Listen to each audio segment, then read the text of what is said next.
स्त्री शिकली तर घर शिकतं असं म्हटलं जातं, ते खरंही आहेच. मात्र मुंबईत एका 68 वर्षाच्या आजीनं आदर्श निर्माण केला. विशेष म्हणजे तिच्यासाठी संपूर्ण कुटुंब तिच्या पाठी उभं राहिलं. काळाचौकी भागात राहणाऱ्या आजीच्या घरी सुद्धा 10वी पास झाल्यानंतर मोठं सेलिब्रेशन कुटुंबियांनी केलं. कारण निर्मला लोखंडे यांनी वयाच्या 68व्या वर्षी 10वीची परीक्षा दिली आणि त्या 50% गुणांनी पासही झाल्या. 7वीला शिक्षण सोडल्यानंतर आपण आपल्या जीवनात कधीतरी 10वी बोर्डाची परीक्षा पाहण्याचं स्वप्न आजींनी पाहिलं होतं आणि ते स्वप्न आज आजींनी पूर्ण केलं. हे स्वप्न पूर्ण करण्यासाठी संपूर्ण कुटुंबानं अभ्यासापासून ते त्यांना शाळेत घालण्यापर्यंत मदत केली. सुनेनं त्यांना 8वी ते 10वीच्या रात्र शाळेत प्रवेश मिळवून दिला. इंग्रजी गणितासारखे विषय कधी मुलांनी तर कधी त्यांच्या नातवंडांनी आजीला शिकवले आणि आपली आजी 10वी पास झाली पाहिजे यासाठी संपूर्ण कुटुंबानं आजीची मदत केली. आजीची जिद्दसुद्धा तेवढीच होती. त्यामुळे आजीनं या वयात हे यश मिळवून दाखवलं. मात्र आता 10वी झाल्यावर आजींची नातवंड आजीनं कॉलेजला जावं असा हट्ट धरू नये.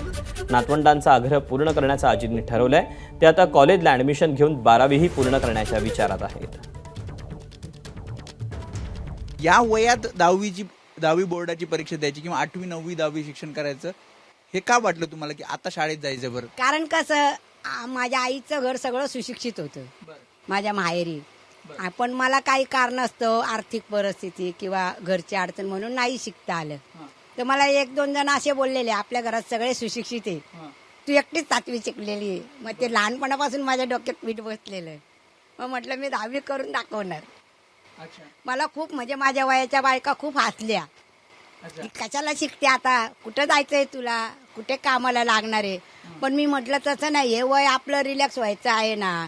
मग कुठेतरी आपण विरंगुळा केलं तर आपल्या डोक्यात नको ते विचार येत आणि आपलं मन पण प्रसन्न राहतं. परत आपल्याला बालपण मिळाल्यासारखं वाटतं शाळेत गेल्यावर.